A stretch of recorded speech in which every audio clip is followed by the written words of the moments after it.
Meus companheiros amados, não vos espero nem chamo, porque vou para outros lados, mas é certo que vos amo. Nem sempre os que estão mais perto fazem melhor companhia, mesmo com o sol encoberto, todos sabem que é dia. Pelo vosso campo imenso, vou cortando os meus atalhos. Por vosso amor é que penso, e me dou tantos trabalhos. Não condeneis, por enquanto, minha rebeldia maneira, para libertar-me tanto, fico vossa prisioneira. Por mais que longe pareça, ides na minha lembrança, ides na minha cabeça, valeis a minha esperança. Recado aos amigos distantes, Cecília Meirelles. Esta é uma singela homenagem ao nosso grande amigo Demétrio César. Esteja onde estiver, receba esta vibração, esta energia, Demétrio. Nós que estamos aqui certamente sentiremos a sua falta, mas sabemos que estás em um lugar melhor, meu amigo. Este programa é dedicado a você e a todas as pessoas que se foram devido ao Covid-19 e que, infelizmente, ainda irão.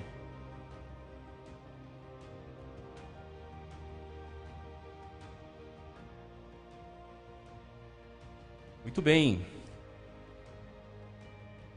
A você que nos assiste, seja muito bem-vindo. Quero agradecer a sua audiência, agradecer a sua companhia.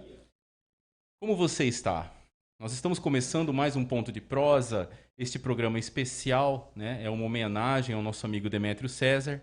E dizer que o Ponto de Prosa está sendo transmitido ao vivo pela página Ponto News no Facebook e também terá seu conteúdo no canal Ponto News do YouTube. E o canal Ponto News no Instagram.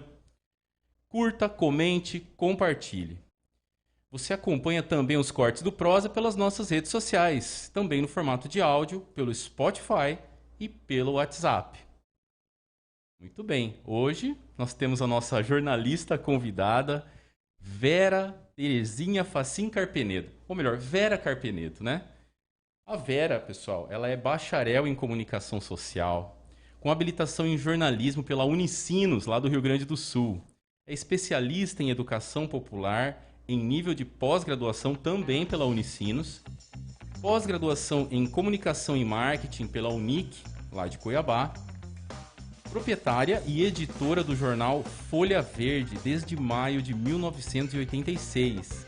Atuou como professora de língua portuguesa e literatura na Escola Estadual Dom Bosco e na Escola Estadual 4 de Julho. Poeta, escritora, membro da Academia Luverdense de Letras. Vera, que honra tê-la aqui com a gente. Seja bem-vindo. Muito obrigada. Boa noite, é uma honra ter recebido o convite e poder estar aqui para essa prosa hoje sobre saúde, né? Que é isso, Vera. A gente que agradece, assim, é uma presença maravilhosa.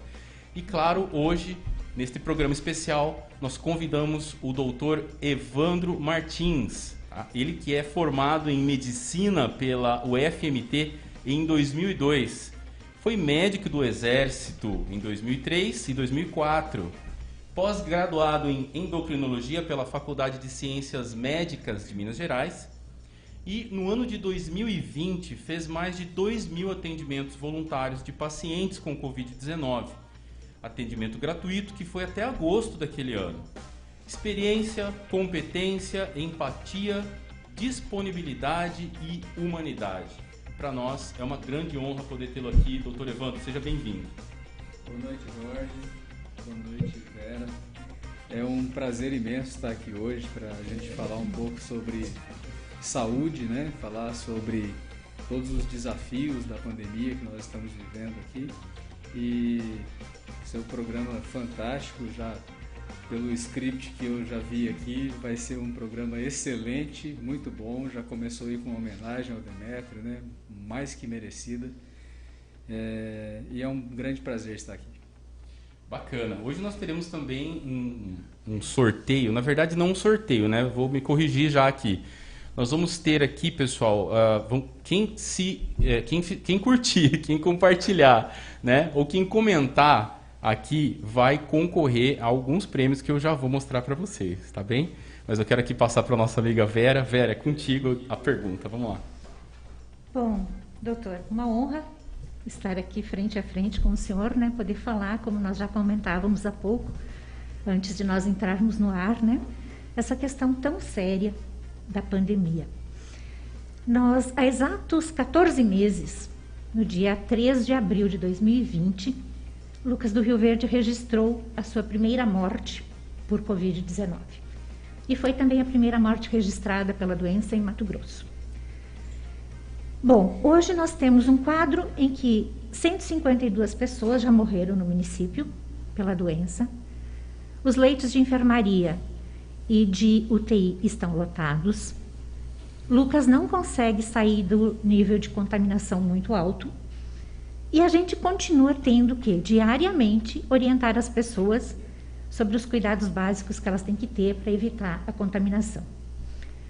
Partindo dessa realidade local e olhando, né, lançando o seu olhar de médico para um cenário nacional, é possível afirmar que a educação, a conscientização das pessoas ainda é o nosso grande desafio?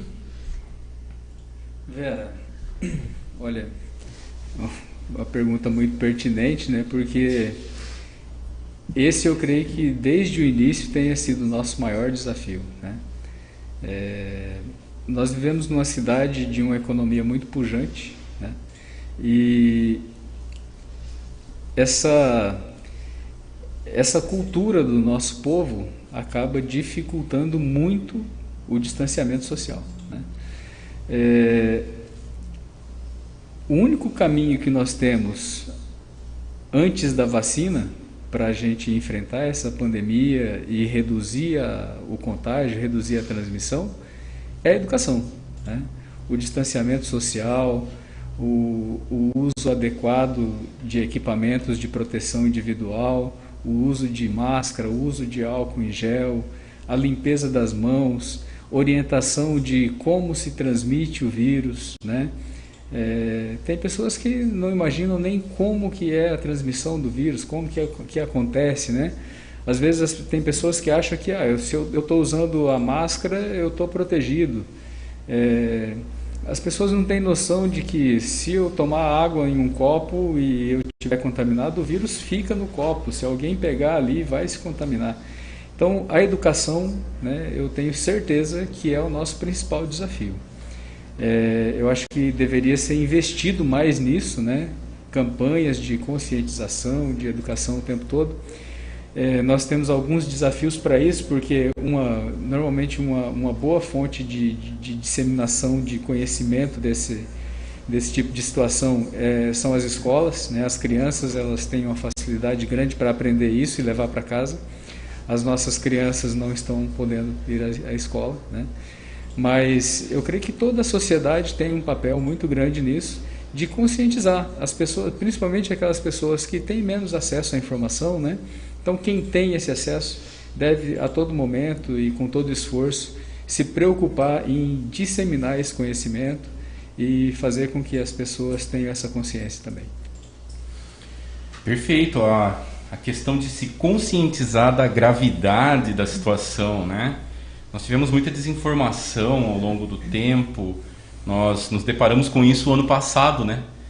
Era mais ou menos fevereiro, março, que a coisa começou a ficar preocupante, né? E nós estamos agora já no mês de junho, a pandemia ainda não foi embora e muitas dúvidas ainda restam, né? Por isso que é importante esse debate, importante nós compartilharmos, e principalmente, doutor Evandro, com o doutor que acompanhou muitas pessoas, né? Então teve uma experiência, né, in loco, na prática ali, para poder entender melhor isso e poder compartilhar isso conosco. Eu quero chamar o vídeo da Cris, a Cristina Varken, que é profissional da área da saúde, é educadora física de formação, mãe por vocação e propósito maior. Ela é esposa, empresária há mais de 20 anos aqui em Lucas do Rio Verde, no segmento de academias, né? A paixão da Cris, empreender em uma empresa e fazer acontecer. Ela diz aqui assim, uma empresa norte-americana que vem impactando o setor de rejuvenescimento. Perfeito. E a Cris é uma pessoa que teve uma segunda chance de escrever nova história após luta contra o câncer. Uma história onde o amor ao próximo e a disseminação do bem é o que a move todos os dias. Cris, obrigado. Vamos agora ouvir a pergunta da Cris Varken. Vamos lá. Boa noite a todos. Obrigado, Jorge, pela oportunidade de eu estar aqui. Com certeza eu sou a pessoa que vai receber o maior presente, porque eu vou me abastecer de informações que esse projeto maravilhoso vai nos entregar. Primeiramente, eu sou educadora física, sou da área de saúde, né? Sempre venho trazendo muito presente comigo essa sede de entregar para as pessoas o que o exercício físico pode fazer na vida de uma pessoa. E eu quero externar publicamente a minha gratidão, a minha admiração pela pessoa do Dr. Evandro, a qual eu vou direcionar a minha pergunta, porque o Dr. Evandro tem feito um trabalho fantástico, excepcional, desenvolvendo resiliência, empatia, entregando vidas de volta para as famílias luverdenses, e isso não tem preço, isso é propósito, tá? Então, Dr. Evandro, muito obrigado por tudo, pelas horas dedicadas a todos nós, né? E quando tudo isso passar, com certeza a gente vai deixar um baita legado. A minha pergunta é da área de saúde, tá? Doutor Evandro, eu gostaria que você respondesse às pessoas o que as pessoas podem fazer em relação à prevenção. Se prevenir contra essa Covid. Sistema circulatório, sistema respiratório, sistema neural, o que o exercício físico pode contribuir. E, em consequência, na medicina preventiva, né, o que ela pode contribuir. E quando nós falamos de medicina corretiva, né? Tive Covid, tem fases do Covid, tem estágios do Covid, leve, moderado. Como que o senhor, como médico, orienta as pessoas a entrar nessa fase pós-Covid, aproveitando da atividade física para correção dessas sequelas que a gente sabe que são inúmeras, que ficam dessa doença que a gente está lutando há tanto tempo? Perfeito. É contigo, doutor Evandro. Cris, boa noite. É um prazer imenso falar com você. Muito obrigado pelas suas palavras, tá? A Cris é uma mulher muito guerreira, fantástica, né? Eu conheço a Cris aí há uns 12 anos e também tenho grande admiração por ela. Cris, sua pergunta é muito boa, né? A gente sabe que a atividade física é um grande remédio para todos os males, né? Para todas as doenças aí. Na Covid, então, isso se tornou gritante, né? Aquela história que a gente falava da importância de se cuidar, de fazer atividade física, de ter uma alimentação saudável, e que muitas vezes as pessoas ouviam isso e não davam muita importância, né? Às vezes alguns até zombavam, brincavam, né? Muita gente dizia assim, eu tenho vários amigos que me dizem assim, não, doutor, eu sou um gordinho saudável, né? Então, hoje isso se tornou uma coisa muito evidente para nós, da grande importância de cuidar da saúde, de se fazer atividade física, de se alimentar adequadamente, de ir ao médico regularmente, de ter uma saúde em dia, né? Só para vocês terem uma ideia, 90% de todos os pacientes internados em UTIs do Brasil hoje com Covid são obesos. Para confirmar isso, essa semana eu fui à UTI do Hospital São Lucas, né? Até os profissionais da UTI do Hospital São Lucas têm se desdobrado aí nesse tempo de pandemia, né? Incansáveis, quanta angústia gera, né, nesses profissionais essa pandemia tem gerado, pessoas trabalhando incansavelmente, e a gente sabe que o índice de sucesso em todas as UTIs do Brasil é pequeno, né, e do mundo todo, na verdade. Então essas pessoas têm se desdobrado e têm dado o seu melhor, a gente tem que reconhecer isso. E eu estive na UTI essa semana conversando com alguns colegas médicos e falando justamente sobre isso, dos 10 pacientes da UTI, apenas um não era obeso. Os outros 9 eram obesos. Então, isso é um fator que ficou muito evidente. Então, a preocupação com a saúde, ela é fundamental no combate da crise, né? Infelizmente, as pessoas não se preocuparam com isso anteriormente, e agora nós estamos pagando um alto preço, né, por conta disso. Eu vejo que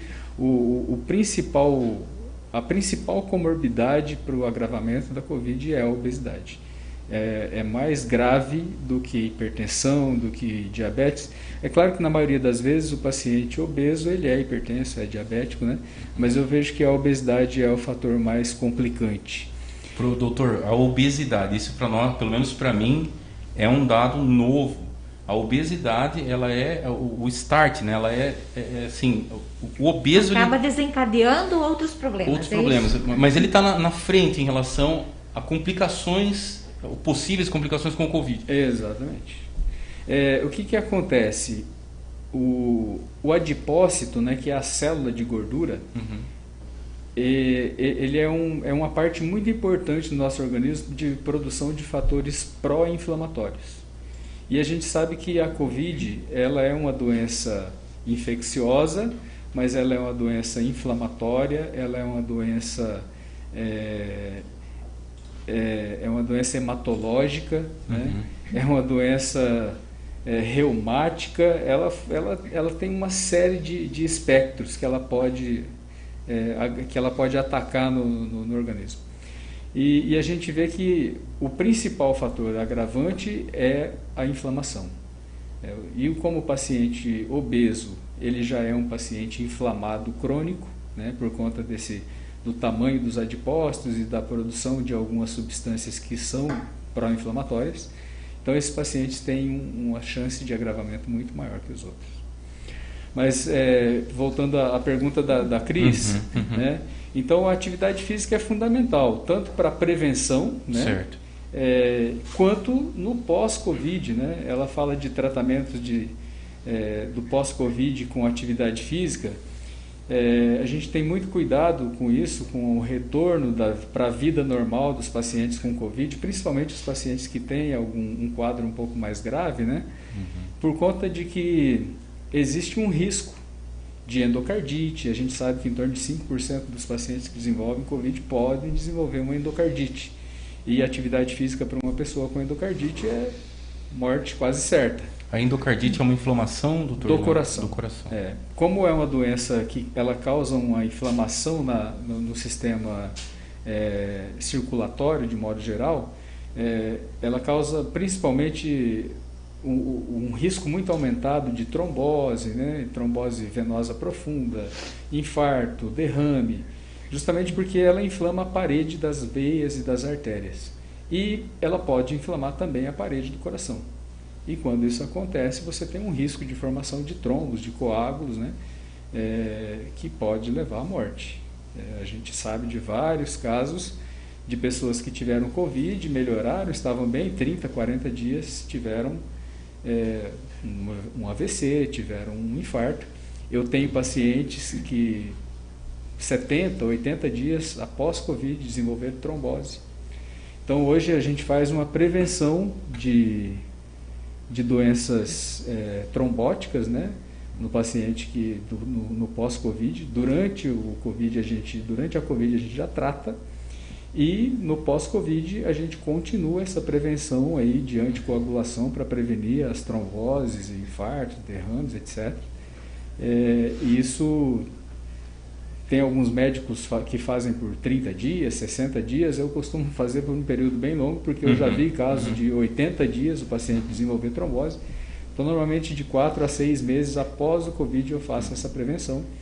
Os pacientes que têm um quadro mais grave ou pacientes que costumam fazer uma atividade física mais intensa, normalmente eu peço uma avaliação cardiológica antes do paciente retornar às suas atividades.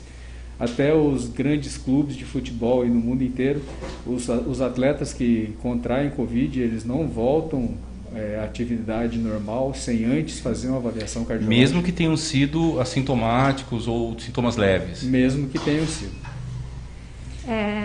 Assim, só um minutinho, vamos... Nós temos o primeiro bloco, agora chegamos ao fim com as 2 questões, né? E aí chegou o momento de nós falarmos dos nossos apoiadores, né? Então é muito importante. Nós temos no programa 4 blocos, né? Então vamos dividir a cada 22 minutos e aí nós chamamos os nossos oferecimentos, né? E eu quero aproveitar e falar da MedClean, né? Que inclusive é a clínica onde o Dr. Evandro atende, não é isso, Dr. Evandro? Exato. Bacana.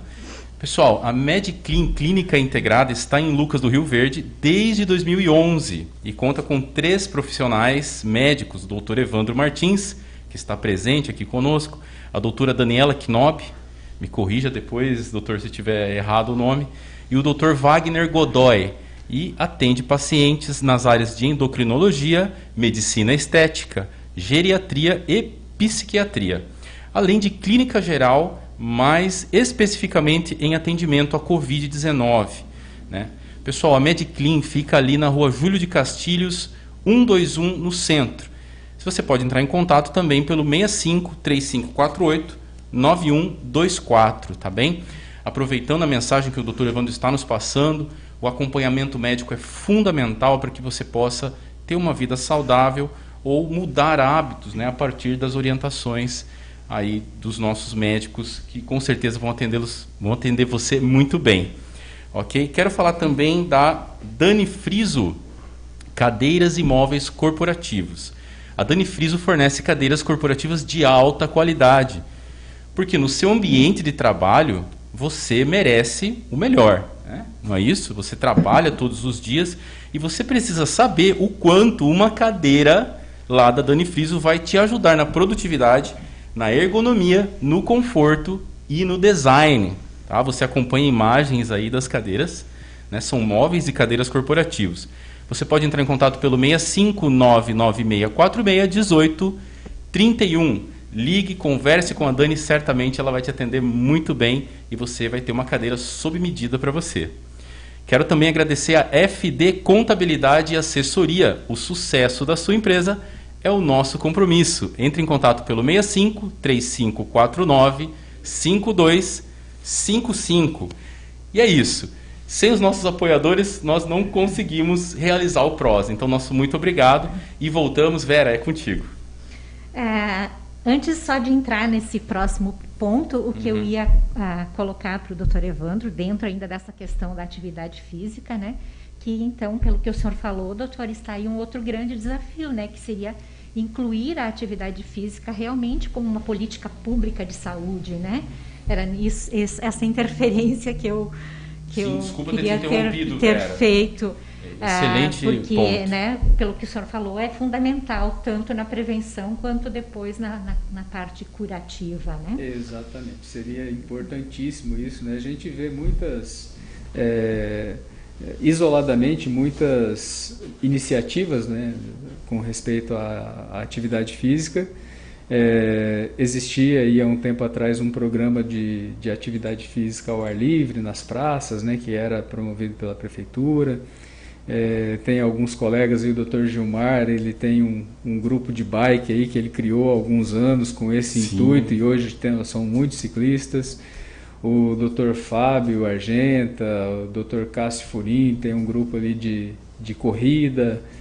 E a gente vê o Maurício, né, que é um rapaz lá do Tesla Júnior que tem o Maurício Corredor. O Maurício Corredor. Opa. Tem um programa fantástico lá, Escolinha Correndo a Mil. Eu acho muito bacana o trabalho dele. Então tem muitas iniciativas aí, mas eu acho que quanto mais melhor, né? Então se o poder público investir bastante, investir pesado nessa área, isso com certeza no futuro será uma grande economia para os cofres públicos, né? Para gastos de saúde e tudo mais, porque a população mais saudável com certeza ela gasta menos na saúde pública. O impacto na saúde diminui, né? Na saúde pública, né? A atenção básica, principalmente. Atualmente 80% se resolve na atenção básica, né, doutor? Exatamente. A atenção básica é a base de tudo, onde se resolve, porque a maioria dos problemas são simples, né? A maioria dos problemas se resolve com orientação. Então, a atenção básica realmente é importante, é onde o município investe a maior quantia de dinheiro, né? Porque é onde tem a maior resolutividade ali. Mas os outros setores, a atenção secundária, terciária, também tem sua importância, porque aí o caso que não se resolve na atenção primária tem que ir para as outras instâncias, e normalmente é onde os tratamentos já são muito caros, né? Sim. Então, por isso a importância de se investir em saúde primariamente, né? Prevenção, principalmente. Né? É ali no PSF, é ali que se previne a doença, né? É ali que você evita de se gastar. Se você trata um paciente e evita que ele tenha um infarto ali, melhorando, tratando precocemente o colesterol, tratando precocemente a hipertensão, orientando ele a ter uma vida mais saudável, fazer atividade física, reduzir peso, você vai evitar que ele tenha um infarto e que ele vá para a atenção secundária e terciária depois e gaste uma fortuna para fazer uma angioplastia, um cateterismo, uma cirurgia cardíaca, né? Então, lá no início você consegue reduzir isso e melhorar a qualidade de vida do povo. Perfeito. É contigo, Vera. Vamos lá, então. Doutor, quando a gente fala em pandemia, a gente sabe que, além de toda a questão das mortes, da doença em si, existem muitos outros fatores incluídos, né? Inclusive, especialistas falam até em grandes epidemias dentro da pandemia, né? Então, assim, a gente poderia pontuar, por exemplo, num primeiro momento, a sobrecarga dos sistemas de saúde. Isso ocorreu não só no Brasil, mas no mundo inteiro, né? Percebeu-se essa deficiência, né, dos sistemas de saúde. Tem um outro ponto, que é a necessidade de realocação de recursos para o enfrentamento da pandemia. Acabou reduzindo os recursos para outras áreas de saúde. Nós temos aí um outro aspecto, que é o impacto nos cuidados das doenças crônicas. Quer dizer, existe uma pesquisa recente da Câmara Brasileira de Diagnóstico Laboral e da Sociedade Brasileira de Patologia Clínica e Medicina Laboral, que mostra que pelo menos 43% dos pacientes reduziram as idas ao médico, pararam de fazer o preventivo, pararam de fazer exames necessários, de fazer esse acompanhamento médico. Então, é um outro aspecto da pandemia. Nós temos também o aumento de transtornos mentais e do trauma psicológico provocados tanto pela doença diretamente, como pela questão do isolamento social e tudo isso, né? Questões de depressão, enfim. Tem a questão do aumento da violência doméstica, tanto contra mulheres como crianças e adolescentes, que também existem registros de um aumento muito grande desses casos durante a pandemia. E tem ainda outros dois aspectos, pelo menos, que é o da educação, que o senhor até falou um pouquinho numa das suas respostas, né? Que as aulas remotas, infelizmente, elas não alcançam a totalidade dos alunos. E tem a questão econômica, né? Que vem aí fechando muitas empresas, acabando com muitos negócios, e especialmente pequenos negócios, né?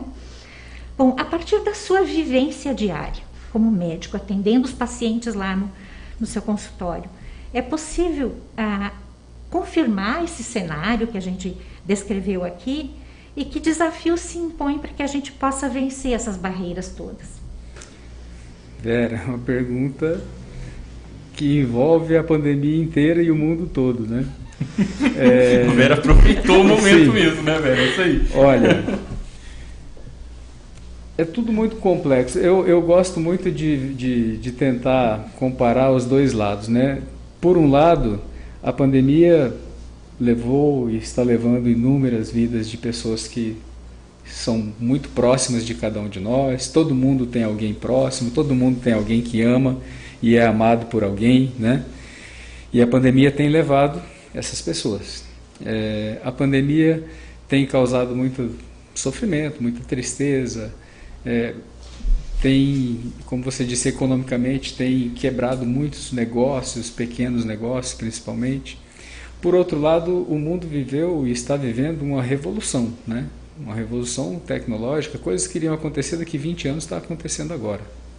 Porque o mundo se obrigou a viver digitalmente, né? O novo normal é digital, né? Então, houve muitas coisas que serão benefícios para a humanidade e para o resto da vida.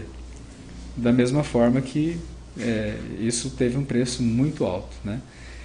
Mas eu vejo que a gente tem que aprender a lidar com isso. Isso que você disse é a pura verdade, né? As pessoas, os investimentos em saúde foram direcionados, o mundo todo não estava preparado para a pandemia, os países de primeiro mundo sofreram igualmente o que nós estamos sofrendo, né?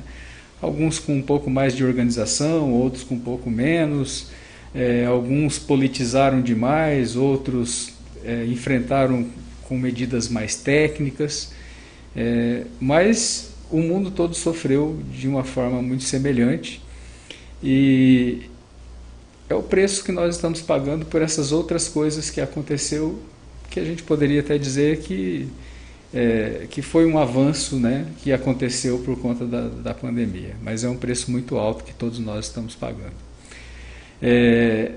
Eu tenho visto muitos colegas, conversado com muitos colegas que dizem que existe uma demanda reprimida muito grande hoje de pacientes com câncer que deixou de ser diagnosticado. Existia um percentual de diagnóstico de câncer de mama, de câncer de colo de útero, de câncer de intestino que acontecia anualmente. No ano passado esse percentual foi muito menor. Isso não significa, não é porque a população foi mais saudável, é porque a população não foi buscar. Essas pessoas estão com câncer, mas não têm diagnóstico. E como uma série de outras doenças, né? Os diabéticos, a população ficou em casa e comeu mais, engordou mais, se tornou mais sedentária. Então, muitas outras doenças vão aumentar absurdamente nos próximos meses e anos. É um impacto social muito grande, né? Essa questão da educação, né, que nos próximos anos as nossas crianças elas se empobreceram intelectualmente, né? Elas já estão há 2 anos com aulas online, como você disse, que não tem a mesma qualidade, a mesma capacidade de transmitir conhecimento que as aulas presenciais.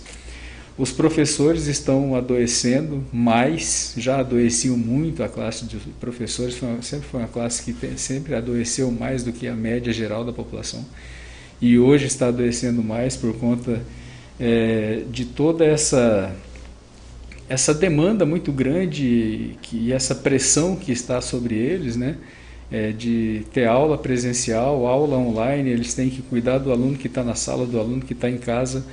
É muito difícil cuidar do aluno que está em casa. Eu tenho vários pacientes que são professores que vivem um estresse psicológico muito grande. Esse ponto do estresse psicológico ele é geral. As pessoas que já pegaram Covid, elas vivem estressadas e com medo por conta de tudo que passaram durante a doença, principalmente os que tiveram um quadro grave, e com medo de pegarem de novo. As pessoas que não pegaram ainda, elas estão com medo de pegar porque tem um vizinho, um parente, um amigo que pegou e faleceu ou que foi grave. Então, todos estão mentalmente... Mexeu com a vida de todo mundo. Mexeu com a vida de todo mundo. Eu não acredito que a pandemia terá um fim breve, né? Eu acredito que nós teremos pandemia por uns 10 anos, conviveremos com o Covid por uns 10 anos, haja vista a eficácia das vacinas que nós temos hoje. Enquanto não houver uma vacina com pelo menos 98%, 99% de eficácia, é impossível acabar com a pandemia, vai sempre estar havendo casos, né? E pela eficácia das vacinas que nós temos hoje, nós estamos longe de atingir isso. Então, acho que a sociedade tem que estar preparada para isso. E voltamos àquela sua primeira pergunta, né? Temos que nos conscientizar para termos uma vida social com responsabilidade e com segurança. Aprender a conviver com ela. Aprender a conviver com ela. Nós tínhamos a esperança de ouvir do doutor que no final do ano isso ia acabar depois que todos fossem vacinados, né? Mas a gente vê que a realidade não é bem essa, né, doutor Evandro? Realmente nós vivemos um período onde estamos reaprendendo a fazer várias coisas, né? E nos desenvolvendo também em outras áreas. algo de bom há de sobrar, de restar depois de tudo isso. Né? Pelo menos um aprendizado. Pelo menos né? um aprendizado, né? Um avanço tecnológico. avanço. Mas o Pelo doutor menos colocou um pessoas... panorama de 10 anos e com certeza o pessoal de casa ficou pensando. Falou, por 10 anos, e aí? Eu vou Né? ficar enclausurado por 10 anos. Confinado 10 anos. Acho que nem confinado, mas o doutor talvez tenha se referido à questão de que o Covid ele vai existir, a pandemia, a doença vai existir. Talvez não nas mesmas proporções, né, doutor? Exato. Provavelmente não nas mesmas proporções. A gente viu aí países que vacinaram em massa, né, que tiveram uma redução drástica do número de casos e do número de internações e tudo mais, mas continuam tendo casos. E assim, uma coisa muito estranha, porque se fosse uma pandemia que, quando você pega o vírus, você, sei lá, você tem aparece um sinal na testa, né? Mas não, quando você pega o vírus, você tem sintomas de gripe. E nós temos sintomas de gripe sempre. Então, sempre que alguém pegar uma gripe, vai existir o medo de ser Covid. De ser Covid, sim. Há a possibilidade de que essas variantes se tornem muito mais agressivas, doutor, do que já são? Não, a perspectiva quanto às variantes é até boa, né? Normalmente, as grandes pandemias ou as grandes epidemias, o vírus ele vai testando o sistema imunológico do ser humano, né? E a cada teste, normalmente, ele vai se enfraquecendo, né? É o próprio ser humano, é o próprio sistema imunológico que vai domesticando o vírus que era selvagem e vai tornando ele mais brando. A perspectiva é que a doença vá perdendo força. Né? Mas o grande medo, né, das cepas diferentes, das mutações, é de que algum dia apareça uma cepa que sofra uma mutação a ponto de se tornar tão diferente da original que o sistema imunológico ou as vacinas não consigam mais reconhecê-la. Se isso acontecer, a gente volta da estaca zero e começa tudo de novo. Sim, tomara que não Tomara aconteça, que não. Né? Tomara que não. Quero aproveitar e chamar o nosso amigo Jean Felipe Costa. Ele mandou uma pergunta para o Dr. Evandro. Vai falar um pouquinho sobre tratamento precoce, automedicação, né? O Jean Felipe Costa, ele é graduado em administração pela Uninassale em 2012. Ele é pós-graduando em gestão financeira, pós-graduando em auditoria e compliance, diretor comercial e gerente geral da empresa Cacique Sistemas desde 2014. Produção, solta para nós o vídeo do Jean. Olá Jorge, olá Vera, Dr. Evandro, é um prazer estar aqui com vocês no Ponto de Prosa. Eu gostaria de só fazer uma pergunta a respeito do tratamento precoce, né? Boa parte do ano passado nós tivemos uma discussão bem acalorada, um pouco política, que a pandemia, querendo ou não, se transformou numa discussão política, a respeito do tratamento precoce. Inclusive, acabei fazendo uso da ivermectina durante um tempo com um complemento vitamínico que me foi recomendado por alguns conhecidos. Era um medicamento de baixo custo e eu não achei tanto risco assim nas contraindicações e fiz o uso do medicamento. E a minha grande dúvida é se esse tipo de medicamento realmente ele faz sentido, porque até eu peguei Covid no fim do ano passado, tive sintomas levíssimos, nenhuma complicação, ou se o Dr. Evandro não recomenda o uso desse medicamento, ou se tem alguma coisa que o cidadão ele pode tomar ou ele pode utilizar se ele descobriu que está com Covid, ou algo que de fato amenize além da vacina, porque a gente sabe que a vacina é uma solução, mas ainda não é uma solução acessível a todos. E aí eu gostaria de perguntar ao Dr. Evandro se tem alguma forma ou algo que a gente pode utilizar para amenizar os efeitos do Covid no nosso organismo, tá bom? Um abraço a todos, belo programa. Perfeito, é contigo, doutor. Ok, boa noite, Jean. Bom, uma discussão muito pertinente, né, que eu acho é essa relação aí do tratamento precoce versus o tratamento preventivo, né, o tratamento precoce eu defendo, né? O tratamento preventivo não. E confesso que no início eu cheguei a defender o tratamento preventivo, porque todos nós não conhecíamos nada da doença. Então no início tinha aquela ideia de que se tomasse antes ivermectina, hidroxicloroquina. Precoce e preventivo, doutor, qual é a diferença? Eu considero o tratamento precoce quando eu começo a tratar precocemente o indivíduo que está doente. Certo. Né? E preventivo é um indivíduo que não está doente, que eu quero prevenir para ele não pegar a doença. Então, assim, o tratamento precoce, a partir do momento que o indivíduo contraiu a Covid, começar a tratar imediatamente e acompanhar precocemente, eu acho que isso faz toda a diferença, né? A gente sabe que é uma doença altamente inflamatória e que a gente precisa estar atento às reações do organismo a esta inflamação que o vírus provoca. Normalmente, o indivíduo que contrai a Covid, por volta do 7º, 8º dia de doença, de sintomas, ele começa a produzir anticorpos. Ele já formulou a resposta imunológica e começa o combate à doença. Nesse momento, né, a Covid é uma gripe para 85%, 87% de todas as pessoas que pegam. É apenas uma gripe. O problema são esses 13% que entram na segunda fase da doença, que é a fase inflamatória. Então, se você acompanha precocemente o indivíduo que está doente e trata precocemente e vai prevenindo esses agravamentos, você tem um sucesso muito maior. Então, quando o indivíduo começa a produzir anticorpo, por isso que a gente fala, a partir do 7º dia devemos ficar mais atentos, é o período mais crítico. Justamente por isso, é uma doença inflamatória, a partir do 7º, 8º dia a gente começa a produzir anticorpo e algumas pessoas, junto com esses anticorpos, eles produzem citocinas, que é a famosa tempestade citocinérgica que se fala, que tanto se tem medo.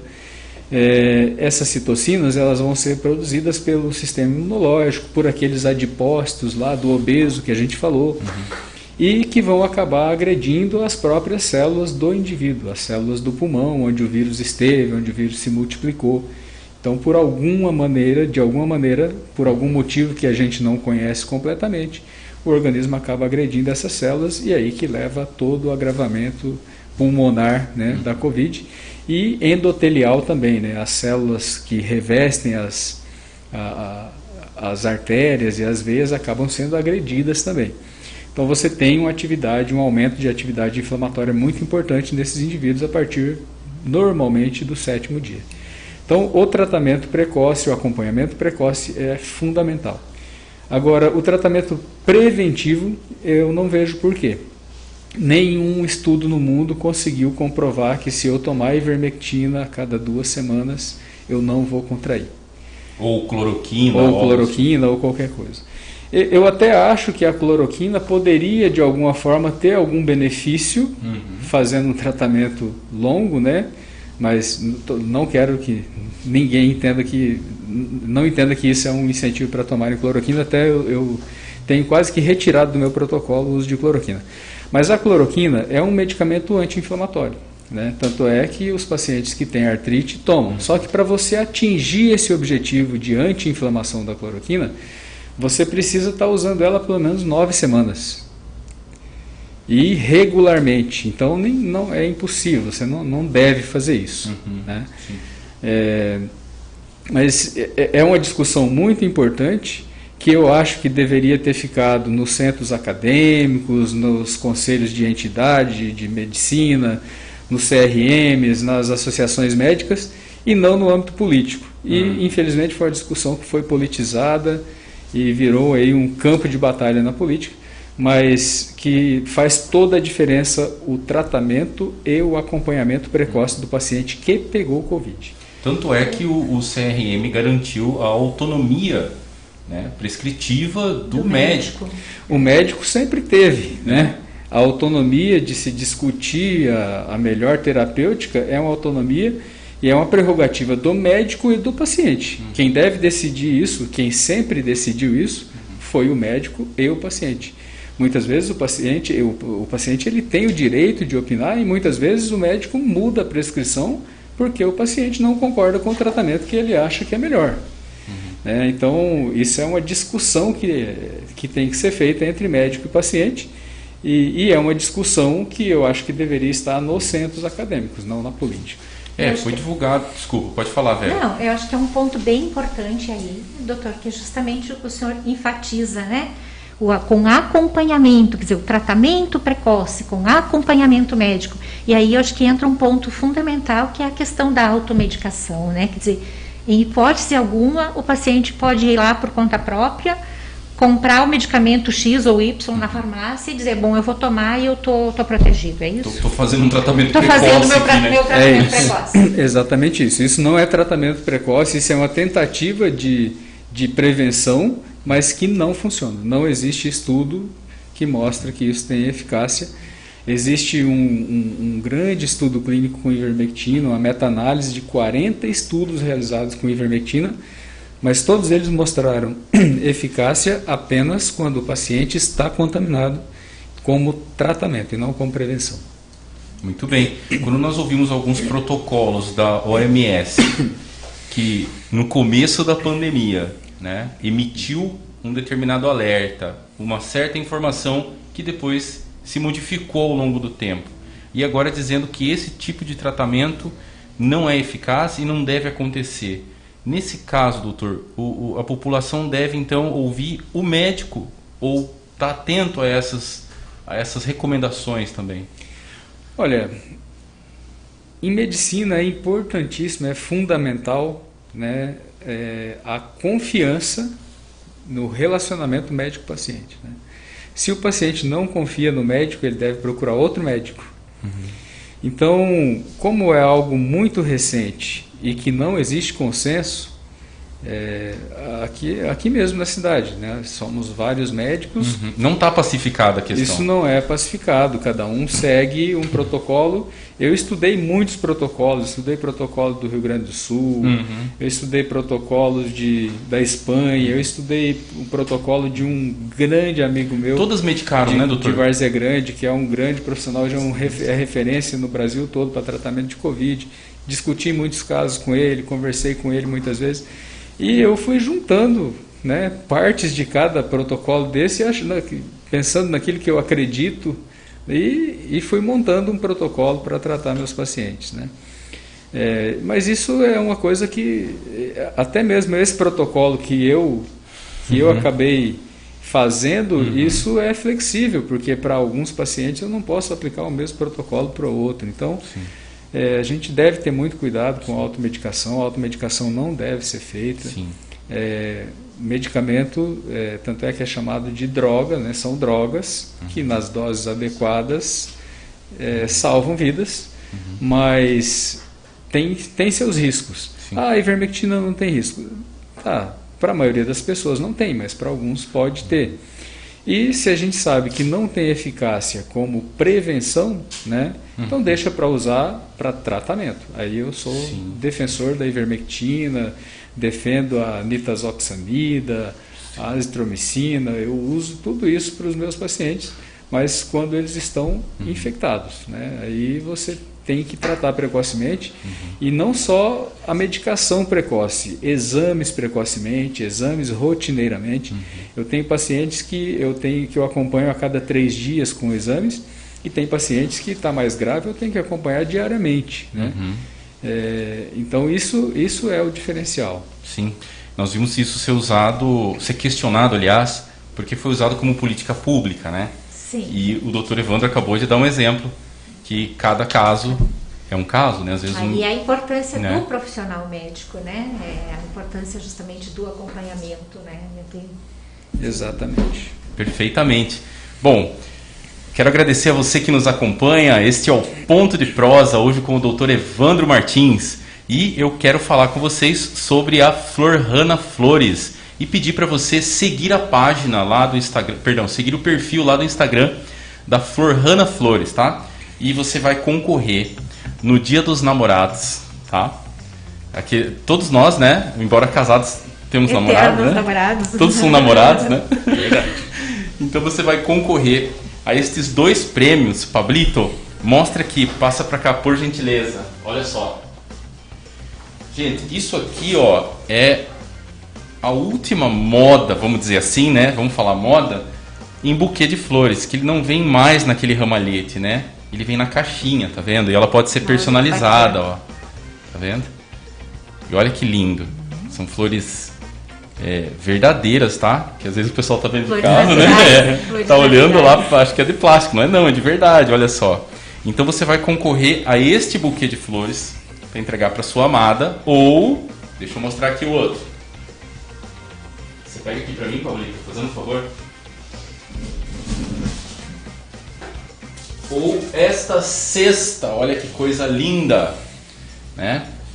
Aqui vai ter uma geleia lá da Serra Gaúcha, olha que coisa linda, né? Olha lá, doutor.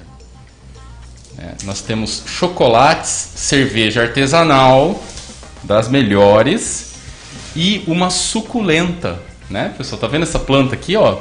Suculenta, aprendi esses dias, viu? Ah, é? Não, ela é Você ótima. não conhecia a suculenta? Eu conhecia sim, mas nunca tinha, na verdade, nunca vi uma suculenta de perto, olha só, né? Mas então você vai concorrer a estes 2 prêmios. No dia 10, quinta que vem, nós vamos fazer esse sorteio. O que eu preciso fazer para concorrer? É muito fácil. É só seguir a página, seguir o perfil da Florhana Flores lá no Instagram. Ou curtir, comentar ou compartilhar o conteúdo aqui do Prosa. Beleza? Aqui, Pablito. Obrigado, Vera. Muito bem, dando sequência aqui, a VAP Castrol Auto Service, super troca de óleo com a qualidade que o seu carro merece. Fica ali na Avenida Amazonas, 293S, centro de Lucas do Rio Verde. Entre em contato pelo 65 98 443 8839. VAP Castrol Auto Service. Muito bem, quero também falar da Essência Prime Móveis Planejados. Pessoal, a Essência Prime Móveis Planejados fica ali no bairro Industrial. Quero que você olhe essas imagens agora. Quem que não gosta de residir em um espaço pensado de acordo com as suas necessidades? Hoje é cada vez mais comum ver as pessoas interessadas em adaptar o local de moradia ao próprio perfil e estilo de vida. E isso pode ser feito facilmente por meio de projetos de ambientes planejados. Móveis planejados é com a Essência Prime, fazendo realidade o sonho do seu móvel planejado. Fica ali na rua Curitiba, número 560, no bairro Industrial, e você pode entrar em contato pelo 659-9908-3912, ok? Vamos dar continuidade então? Eu vou passar a bola aqui para a Vera. Vera, é contigo. Sim. Mais uma perguntinha, doutor. A gente tem percebido assim que a cada nova onda ou a cada vez que a pandemia tem uma alteração, um aumento de casos, ressurgem os questionamentos entre a população, né, em torno da criação de mais vagas em hospitais, especialmente leitos de UTI. Mas, por outro lado, a gente vê, né, existem estatísticas, o senhor até chegou a tocar nesse assunto em uma das suas perguntas, né, que mostram que a cada 3 pacientes que vão para a UTI, 2 não voltam, né? Então, quer dizer, isso nos mostra que ter leito de UTI não é suficiente, não é tudo. Eu lhe pergunto, doutor, por que esse índice tão elevado de mortes quando a doença chega nesse estágio? Olha, Vera, como no início da pandemia, né, começou um movimento muito grande de criar leitos de UTI, porque não temos leito. A classe médica vive a ausência de leitos, a carência de leitos de UTI há muitos anos, né? Eu me lembro quando eu era recém-formado, trabalhando no pronto-socorro de Cuiabá, a gente tinha uma fila de espera de leito de UTI de em torno de 30 pacientes todos os dias, né? A quantidade de leitos de UTI que nós temos hoje, eu creio que seja 3 ou 4 vezes maior do que naquela época. Eu creio que nos últimos 2 anos, desde que começou a pandemia, o número de leitos de UTI mais do que dobraram no estado e no Brasil de uma forma geral. A UTI, infelizmente, é é o último estágio, né? É o último recurso para uma pandemia tão grave, né? Para uma doença tão grave como essa que nós estamos vivendo. Mas eu vejo que se a gente tivesse outras medidas, a gente conseguiria evitar a necessidade de leitos de UTI a todo momento. Aquele tratamento precoce e acompanhamento precoce, né, que eu te falei, que a gente conversou agora há pouco, é uma das possibilidades para você evitar a necessidade de UTI. Normalmente eu vou ao Hospital São Lucas para ver pacientes na UTI. Normalmente não são pacientes meus, são pacientes que algum familiar está se tratando comigo e pede: doutor, eu estou com um parente, com um esposo, com um irmão, com um tio internado na UTI, o senhor poderia fazer uma avaliação para mim, ir lá, ver como que está? Os meus pacientes normalmente não internam em UTI. Eu tive 2 pacientes que foram para UTI, né, pacientes meus que eu comecei o tratamento desde o início, fiz todo o acompanhamento precoce, o tratamento precoce, e mesmo assim agravaram a ponto de ir para a UTI. Então, assim, de um universo de 2.000 pacientes, apenas 2, né, eu vejo que existem outras alternativas, existem outras coisas que a gente pode fazer.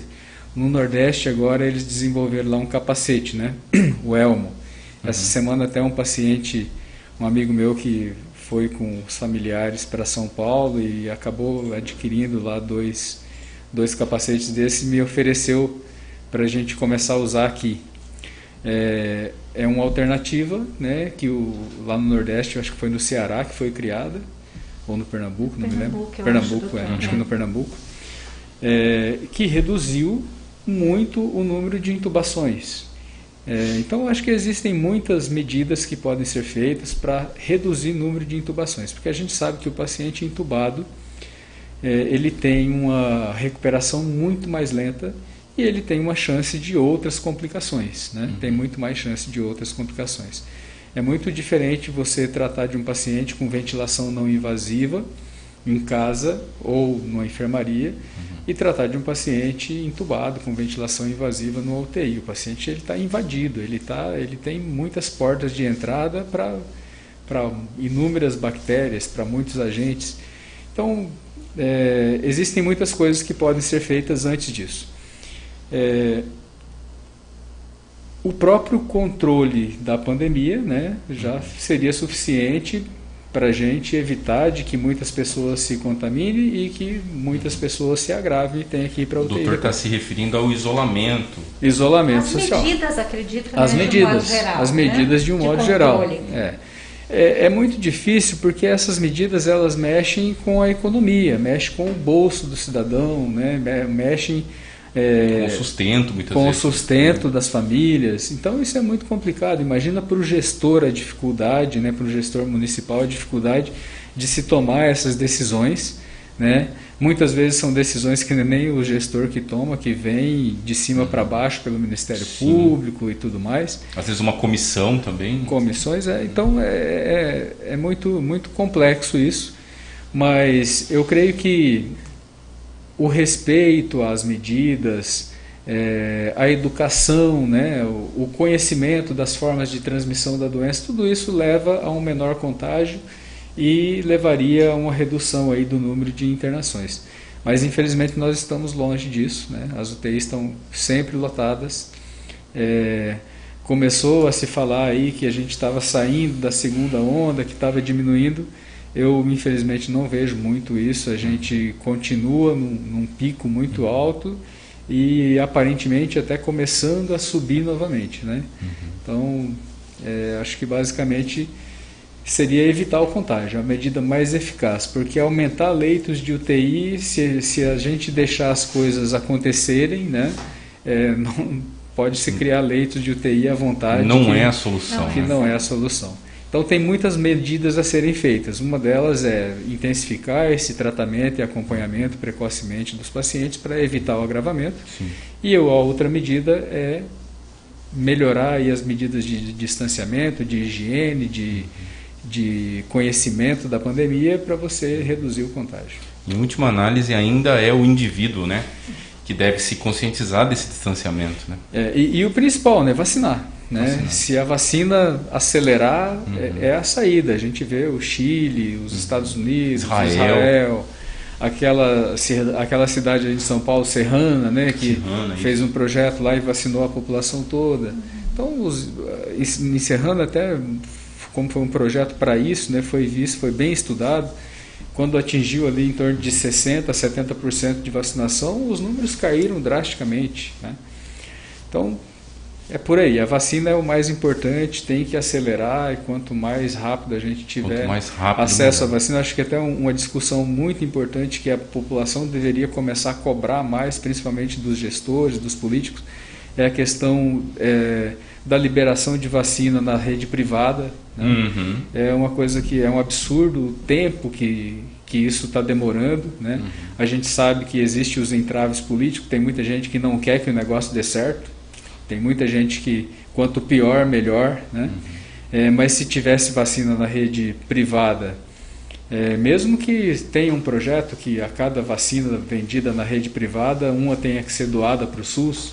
Sim, esse projeto, inclusive, foi feito esse projeto, né, doutor? Mas olha o tempo, né? Então, acho que tudo isso deveria ter sido feito antes, né?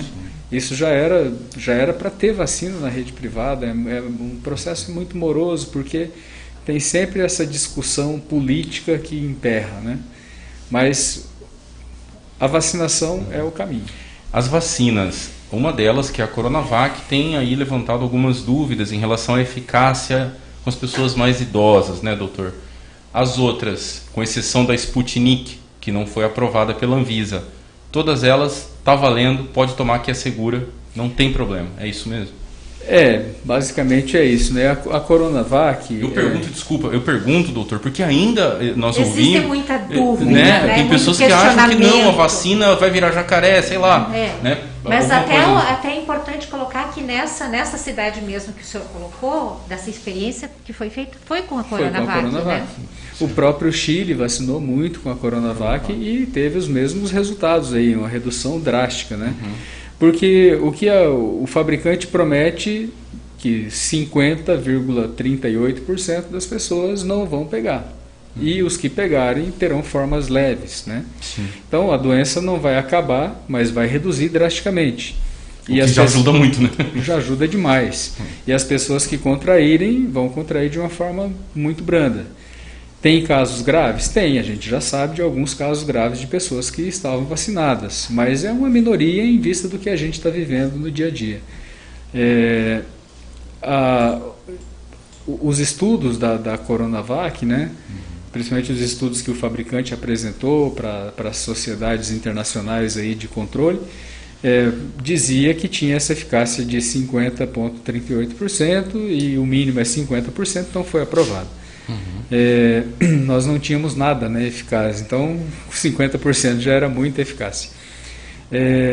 Mas agora tem alguns estudos recentes mostrando que para a população acima de 70 anos essa eficácia é menor. Então tem uma série de cogitações aí, de indagações que a gente vai ver o desfecho ainda nos próximos meses, né? Mas a vacina da AstraZeneca que está sendo utilizada tem é uma vacina que utiliza uma técnica de produção de vacinas antiga, que já é usada em larga escala no mundo há muitos anos, né? E é uma vacina segura e tem um índice de eficácia muito bom, né? Em torno de 76% já com a primeira dose, e depois a partir da segunda dose uma eficácia acima de 80%. O sonho aí de todo mundo, acho que é a vacina da Johnson & Johnson, que ainda não existe no Brasil, que tem uma eficácia de 98% com a dose única. A vacina da Pfizer tem uma eficácia alta também, né, que estamos aí em processo de aquisição, já foi liberada para a Anvisa, mas ainda não chegou, né, tá? Mas a vacina é o caminho, né? Se você está na idade de vacinar, se você está nos grupos de risco que tem direito a se vacinar, faça seu cadastro, vacine-se, porque a vacinação é a única maneira da gente se proteger e dar uma freada na pandemia. Sem dizer que, assim, eu acho que o ato de vacinação é um ato é um ato de humanidade, é um ato de preservação, de cuidado, né? de altruísmo e de tudo, porque e o Brasil de tem respeito. um know-how muito grande nisso, né? E acredito assim nessa questão das vacinas, né, doutor? A ciência se superou aí porque criou, né, conseguiu colocar no mercado essas vacinas em tempo recorde, né? Porque normalmente a gente sabe que uma vacina demora muito mais tempo para ser desenvolvida, mas acho que houve um avanço muito grande. A tecnologia nesse avançou, sentido. né? A tecnologia avançou e a gente está podendo contar com isso, né? Demais, né? Houve, inclusive, a criação aí, não foi bem a criação porque esses modelos já existiam há muito tempo, mas nunca a sociedade tinha tido uma necessidade tão grande e tão urgente assim de vacinas, né?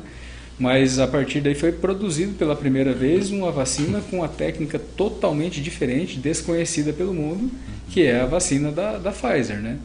É uma técnica totalmente diferente das outras, é uma técnica de DNA recombinante ali, que ela leva é uma molécula que leva as informações do vírus para o sistema imunológico reconhecer, enquanto todas as outras usam vírus, ou vírus atenuado, ou vírus de chimpanzé, para levar as informações do coronavírus para o sistema imunológico. A vacina da Pfizer usa uma tecnologia totalmente inovadora, que a partir do momento que o ser humano dominar totalmente isso, com eficácia alta aí de 98%, 99%, isso vai revolucionar o mundo das vacinas. Daqui a pouco todas as outras vacinas que a gente conhece vão começar a ser produzidas com outras técnicas e para doenças futuras, né, que aparecerão, o ser humano vai ter uma capacidade de resposta com vacinas muito mais rapidamente, porque é uma vacina que facilita. Que notícia alentadora, hein? Que bacana. No meio de tanta coisa ruim, né? né? Pelo menos algo de bom. Eu quero mandar um alô para Camila Galvão. Um beijo para ti, para Cecília. Estão nos acompanhando agora.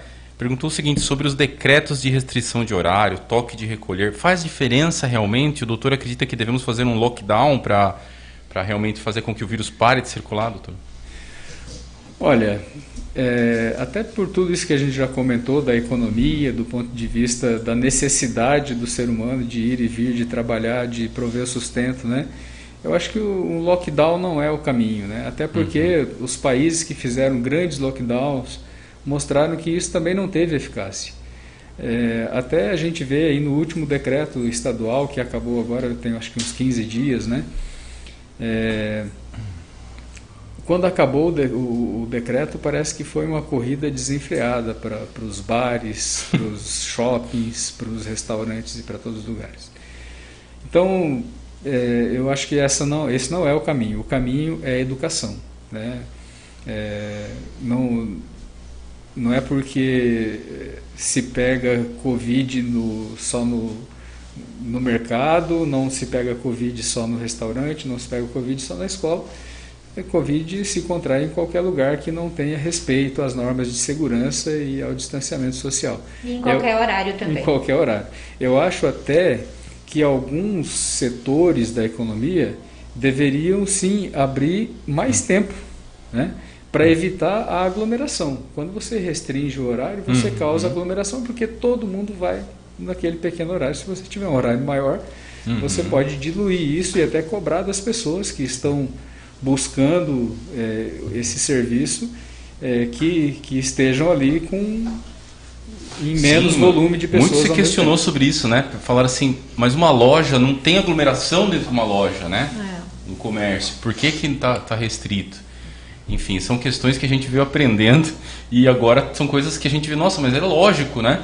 Mas não tinha se percebido antes. É incrível como a gente também evoluiu em termos de percepção de como lidar com isso, né, doutor? Deixa eu chamar a pergunta aqui. Sim. Pessoal, essa pergunta é do Ramiro Azambuja. Ele que é natural de Palotina, no Paraná. Cursou Direito até o 5º semestre. Ele foi superintendente de gestão do Centro das Indústrias Produtoras e Exportadoras de Madeira do Estado de Mato Grosso. Respondia como diretor executivo do Fórum Nacional de Atividades de Base Florestal em Brasília, onde representou o Brasil no evento Rio+20. Em 2014, gerente de cidades da Prefeitura Municipal de Lucas do Rio Verde. Ele foi também secretário de Saúde e diretor-presidente das empresas do Grupo O Positivo Participações S.A. Atua como empresário da área imobiliária, é fruticultor, produtor de pitaia em Chapada dos Guimarães e o maior produtor da fruta do Centro-Oeste. Presta consultoria através da empresa GRB Solutions, né? Aí o detalhe, foi secretário de Saúde também. De Lucas do Rio Verde. Ramiro tem uma pergunta para o doutor Evandro. Produção, solta lá a pergunta do Ramiro. Olá, Jorge. Primeiro, parabéns pelo programa, parabéns pela audiência. Os luverdenses estão ganhando muito com esse programa e com conteúdo de qualidade, com os entrevistados que você está levando aí. E hoje, o grande desafio, né? Que eu fui me foi solicitado uma pergunta aí para o doutor Evandro. Ele que é um dos melhores profissionais, uma pessoa que eu tenho profunda estima e consideração e não pode ser diferente, porque é uma pessoa que sempre está à disposição da sociedade para responder tudo, para participar de tudo. Um abraço ao Evandro. Doutor Evandro, pós-Covid, como é que nós tratamos a questão do protocolo pós-Covid? Tem muita gente se tratando, se curando do Covid, mas esquecendo das sequelas e das possíveis consequências. Como que as pessoas devem se portar frente a esse novo normal e como as pessoas devem se cuidar depois de curadas do Covid? Um forte abraço para vocês, fiquem com Deus. É contigo, doutor. Olá, Ramiro, grande abraço. Bom, as sequelas pós-Covid, né, são várias sequelas que têm deixado aí nos pacientes, principalmente os mais graves. O que a gente mais vê, né, as sequelas pulmonares, pacientes que têm grandes acometimentos do pulmão, acaba ficando aí por meses até o pulmão se recuperar totalmente. Eu tenho visto uma recuperação total dessas sequelas pulmonares, mas realmente é bem demorado. Já tive pacientes aí com 80% do pulmão comprometido, que ficou 6, 7 meses até desaparecer totalmente as lesões do pulmão. Isso é bem lento, bem gradativo. Então, esses pacientes, se não fazem um tratamento adequado, eles podem ficar com atelectasias, né? Aquelas áreas do pulmão onde o pulmão cicatriza, a grosso modo, ele cicatriza murcho. Então, aquilo se torna um local para parar a sujeira que a gente inala na respiração do dia a dia, a fuligem, poeira, né? Para parar bactérias, fazer pneumonias de repetição. Então, esse tratamento tem que ser muito bem acompanhado com uma equipe multiprofissional, né? Um médico, pneumologista, quando tiver à disposição, fisioterapeuta, o educador físico, para você melhorar essas sequelas e não deixar essas sequelas no paciente no pós-Covid. As sequelas de coagulação, né? As coagulopatias que nós já discutimos aqui, pacientes que tardiamente, 2, 3 meses, desenvolvem tromboses venosas profundas na perna, no pulmão, infartos, derrames, como consequência da doença inflamatória que acabou agredindo e lesando o endotélio, a parede das veias, das artérias. Então, isso se previne com anticoagulação, né? É uma praxe já, a maioria dos médicos já tem essa consciência de que deve-se fazer essa anticoagulação adequada nos pacientes no pós-Covid. As sequelas psicológicas, né, que ficam muitas vezes, eu tenho visto muitos pacientes com perda de memória importante no pós-Covid. Caramba, essa também não sabe, perda de memória. Perda de memória importante a ponto de não conseguir muitas vezes formular uma frase. Caramba. Perda de memória é importante, às vezes até incapacitante, né? Mas também tenho visto que essas sequelas de perda de memória, elas se resolvem com o tempo, 2, 3 meses, os pacientes melhoram. Muitos pacientes com queda de cabelo, né? E o trauma psicológico, né? Que na maioria das vezes precisa de tratamento com um psicólogo, às vezes com psiquiatra, às vezes até com uso de medicamentos. Então, acho que o principal é esse aí, prevenir as sequelas, e as sequelas elas vão ser específicas de cada paciente. Então não tem como você formular um protocolo para todos, mas você tem que ter ideia de que isso existe, que acontece, e você tem que acompanhar o paciente para individualizar esse tratamento para cada um. Perfeito, doutor. É interessantíssimo, né? Muito bom. A nossa escolha de trazê-lo foi fantástica. A gente está aprendendo muito. Tenho certeza que você que nos acompanha também está aprendendo. Quero agradecer a Visoar Climatização, serviço de instalação e manutenção em ar-condicionado. Fica na rua Guimarães Rosa, número 1895S. E você pode entrar em contato pelo 65999457775.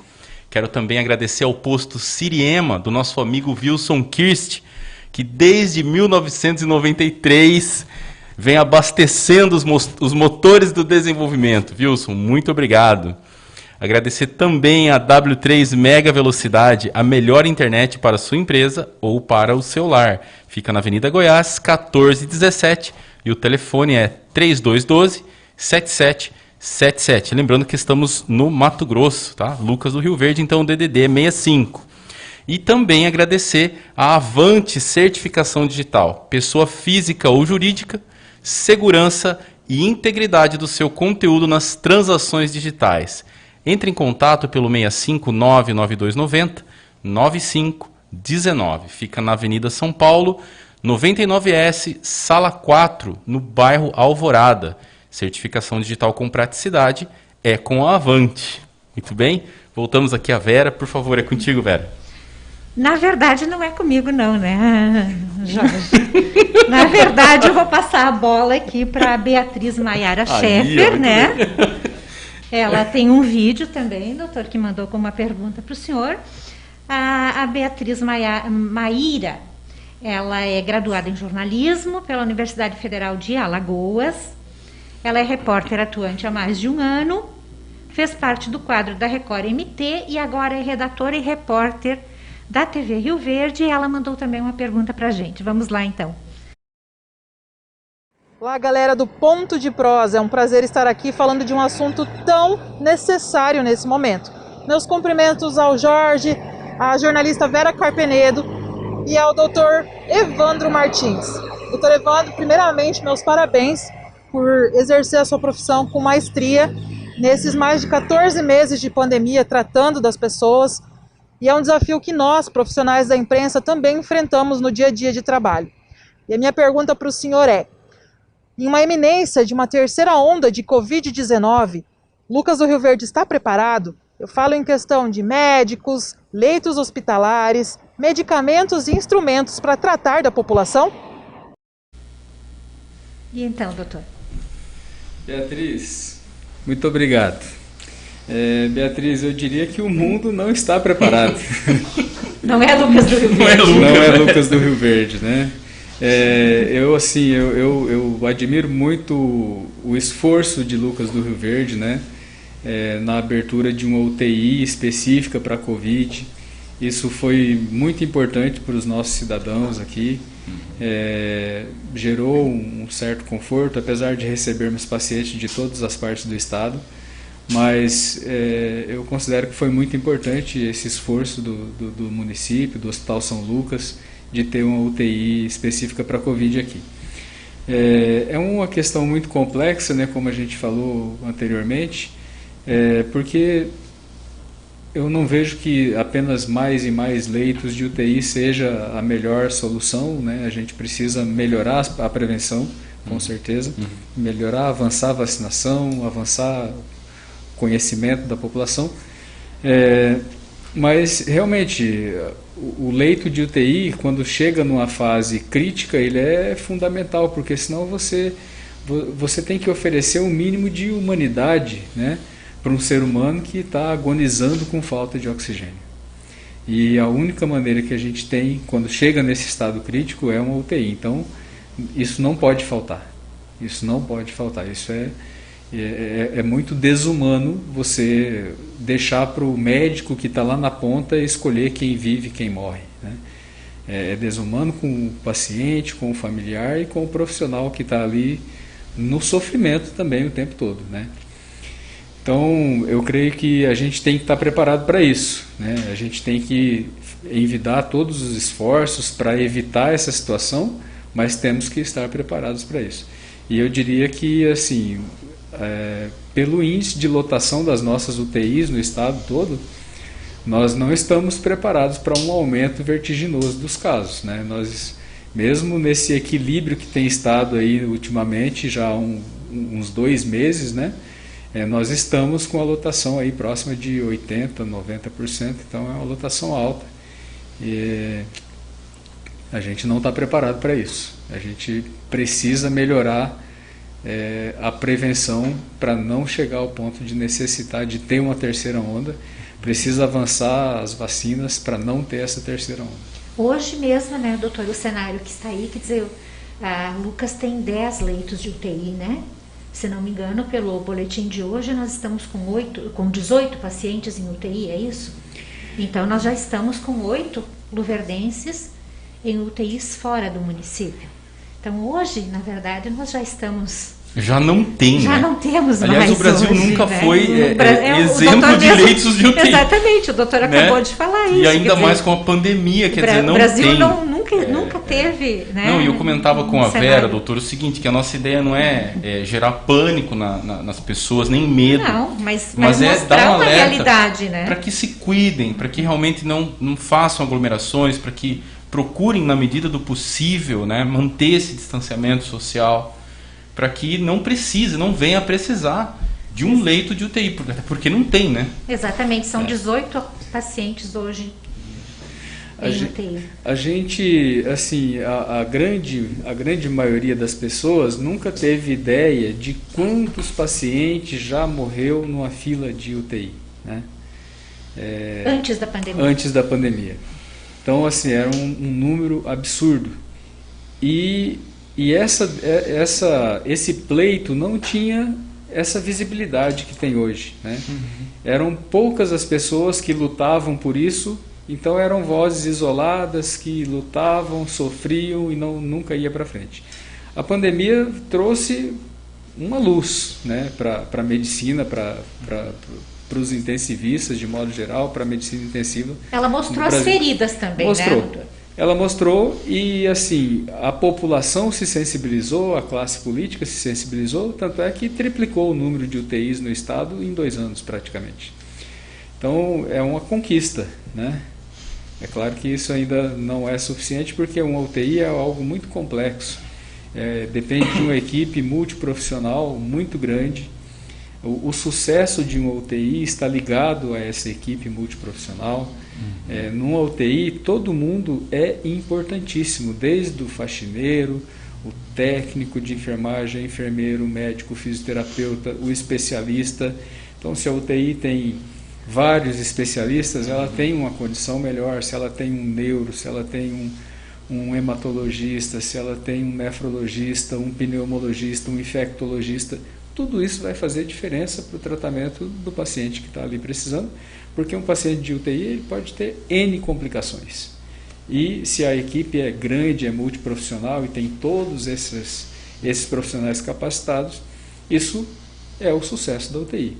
Então nós temos uma UTI nova, né? Uma UTI que começou há pouco tempo na cidade. Temos profissionais muito se qualificando, profissionais agora com tem poucos profissionais, né? Falta essas especialidades, algumas delas já tem, mas algumas faltam, né? Então você vê a UTI do Hospital Sírio-Libanês tem 80% de sucesso para o tratamento de Covid, mas eles têm toda essa estrutura, né? Existem UTIs aí, estado afora, que tem o mínimo, né? E aí conseguem resultados também que são mínimos. E a gente tem que ter essa consciência e tem que sensibilizar a população, sensibilizar gestores e tudo mais, para que isso também caminhe, né? Para que isso também evolua. Nós já tivemos um grande avanço, nós temos uma UTI funcionando, né? Mas precisamos de mais avanços e, com certeza, esses debates são importantes para isso. Com certeza. Quero aproveitar e já chamar a nossa última pergunta, que é do nosso amigo, o vereador Marcos Paulista, e eu deixei para o final essa pergunta porque ela vai compor aí 3 perguntas em uma, eu acredito, né? O Marcos Paulista, ele é evangélico, ele chegou em Lucas do Rio Verde no ano de 2005, foi empresário, teve o primeiro comércio lá no bairro Tessely Júnior e é vereador pelo 2º mandato consecutivo, né? E o único que possui projetos de lei relacionados à pandemia de Covid. E eu quero também lembrar, avisar, na verdade, né, que o programa é aberto para que todos participem, né? Para que depois também não digam, deu espaço para o vereador falar, né, e não deu para outro. Não, nós damos espaço para todos. Então, se você quer falar, quer vir no Prosa, entre em contato com o Jorge aqui que você vai vir para cá com certeza, tá? Então, vamos soltar a pergunta do Marcos, uma pergunta importantíssima, e vamos ouvir o doutor Evandro aí o que tem a dizer. Solta lá, produção. Olá, pessoal. Obrigado, Jorge, aí pela oportunidade de participar aí nesse bate-papo. Olá, Vera. Olá, doutor Evandro. Eu tenho 3 projetos na Casa de Lei que está tramitando, que é o primeiro sobre a divulgação da lista de vacinados. A gente se preocupa com o que vem acontecendo aí no âmbito nacional, preocupado aí com uma transparência, inclusive teve voto favorável de todos os vereadores, e aí foi vetado pelo prefeito, agora volta de novo para a Câmara de Vereadores para a gente ou derrubar o veto ou ser favorável ao veto. Tenho também um segundo projeto, também sobre o Covid, sobre as sanções e penalidades para quem descumprir aí, estou falando de fura-fila. A gente também se preocupa muito com isso, né? E o terceiro fala de um monumento onde seria colocado ali o nome das pessoas que perderam a vida aí para o Covid-19. Costumo sempre falar que nós estamos aí em uma guerra, e haja vista que na guerra a maioria dos lugares são colocados o nome dos soldados que perderam a vida. Talvez poderá ter aí um questionamento, então os outros não merecem também ter um memorial, ser colocado aí o nome? Também merece, mas no momento que estamos atravessando, eu gostei de trazer essa comparação dessa pandemia que estamos passando como uma guerra. E gostaria aí de ouvir do Dr. Evandro qual é a opinião que ele tem sobre esses 3 projetos do qual eu relatei. Perfeito, é contigo, doutor. São 3 perguntas, né? Sim, vamos lá. Caro vereador Marcos Paulista, achei interessante sua pergunta, uma pergunta bastante difícil para mim que sou médico, né? Mas eu acho que assim, o primeiro projeto, né, esse projeto de divulgação da lista de vacinados, eu até entendo a sua preocupação com a transparência, de mostrar os dados, de quem se vacinou ou não, de que ninguém furou a fila, né? Mas eu acho isso muito complexo, divulgar uma lista de vacinados, até porque isso é um dado sensível, né, um dado de saúde. Temos aí a nova Lei Geral de Proteção de Dados que nós devemos seguir, né? E esses dados sensíveis, eles não devem ser divulgados assim de qualquer forma. Essa lista eu creio que tem um questionamento jurídico muito grande aí. Existem meios, né, de ser transparente, eu creio, com essa lista, até porque existem órgãos para fiscalizar essa regularidade da vacinação. Eu tenho certeza que a Secretaria de Saúde, a Prefeitura, jamais vai deixar de apresentar essa lista para os órgãos competentes, né? Ministério Público, a própria Câmara de Vereadores, né? Que precise fiscalizar isso. Eu creio que essa lista estará aberta para todas essas pessoas, esses órgãos, mas que não deve ser uma lista aberta para a sociedade em geral. Isso é um dado sensível que não pode ser divulgado dessa forma, é a minha visão, né? Isso pode gerar uma série de consequências, né? Até para pessoas que foram e não foram vacinadas, né? Pode gerar discriminação, pode gerar um processo de emprego, vantagem para um e desvantagem para outro. Então eu vejo uma série de coisas que não deve, que no meu ponto de vista o prefeito, né, teve seus motivos para vetar. Eu creio que ele foi, deve ter sido assessorado pela equipe jurídica dele lá, e eu vejo mais ou menos dessa forma. Eu creio que a Câmara de Vereadores pode fiscalizar isso o tempo todo e terá acesso a essa lista junto à Secretaria de Saúde sem nenhum problema, sem expor esses dados de uma maneira tão aberta. Segundo, né, com relação às sanções, né, o segundo projeto aí com relação às sanções ao fura-fila, infelizmente, né, nós vivemos aquela cultura do país da impunidade. Então eu acho que deve existir sanções realmente para quem furar a fila. A gente já viu aí inúmeros casos, né?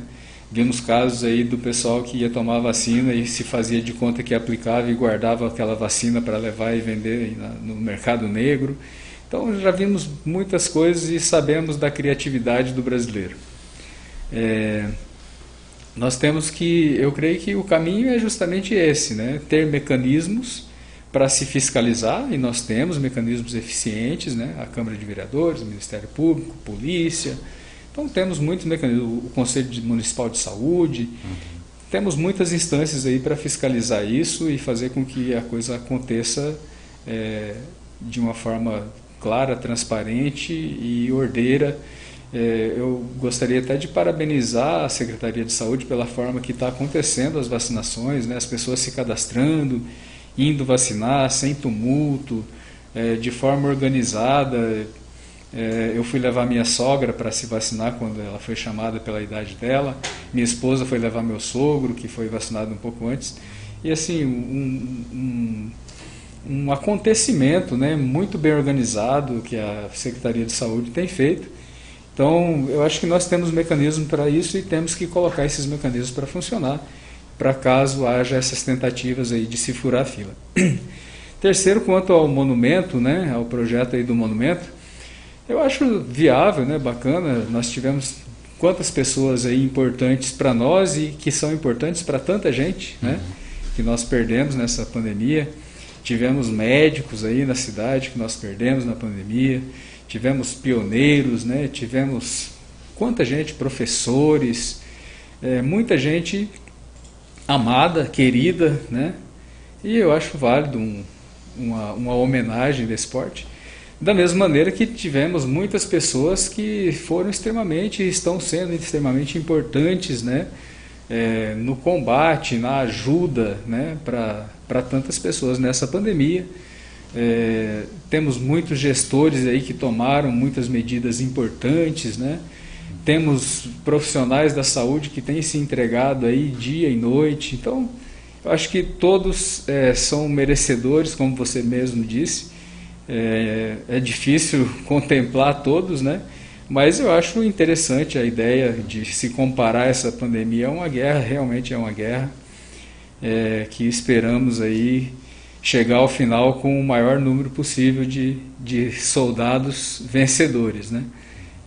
Mas parabéns pelo projeto e acho que é uma discussão muito ampla que, com relação ali ao primeiro projeto, né, uma discussão muito ampla que realmente deve acontecer, mas deve se pautar juridicamente isso aí.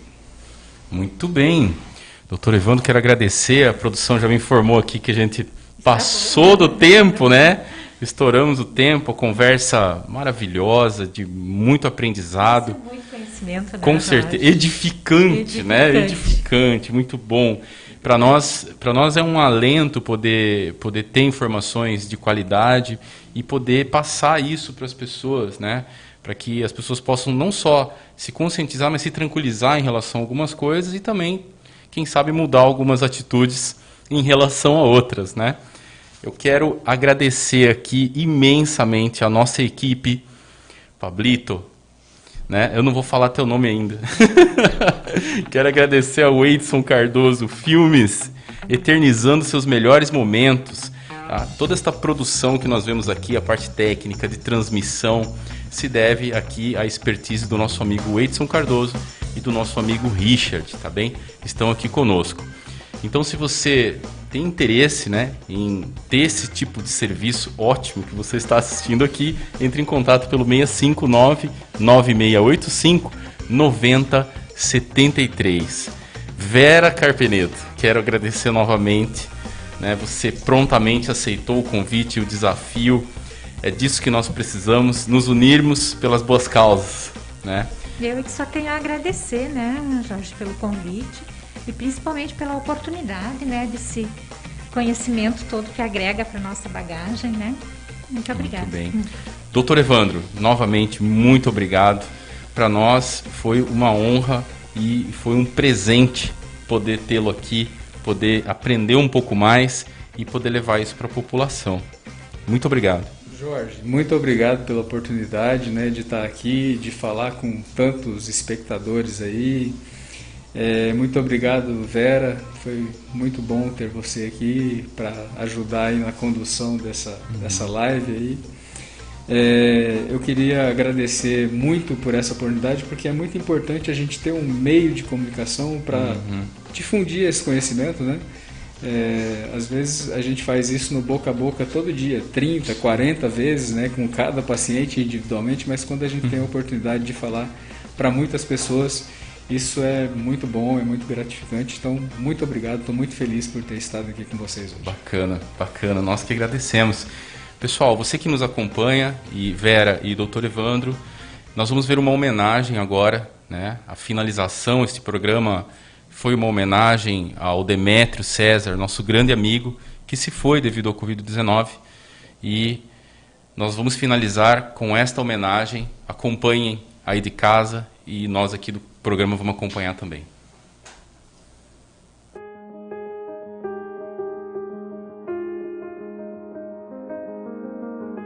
A morte não é nada. Eu somente passei para o outro lado do caminho. Eu sou eu, vocês são vocês. O que eu era para vocês, eu continuarei sendo. Me deem o nome que vocês sempre me deram. Falem comigo como vocês sempre fizeram. Vocês continuam vivendo no mundo das criaturas. Eu estou vivendo no mundo do Criador. Não utilizem um tom solene ou triste quando falarem de mim. Continuem a rir daquilo que nos fazia rir juntos. Rezem, sorriam, pensem em mim, rezem por mim. Que meu nome seja pronunciado como sempre foi, sem ênfase de nenhum tipo, sem nenhum traço de sombra ou tristeza. A vida significa tudo o que ela sempre significou. O fio não foi cortado. Por que eu estaria fora de seus pensamentos agora que estou apenas fora de suas vistas? Eu não estou longe, apenas estou do outro lado do caminho. Você que aí ficou, siga em frente. A vida continua, linda e bela como sempre foi. O amor que nos une é eterno e é para sempre que estaremos juntos.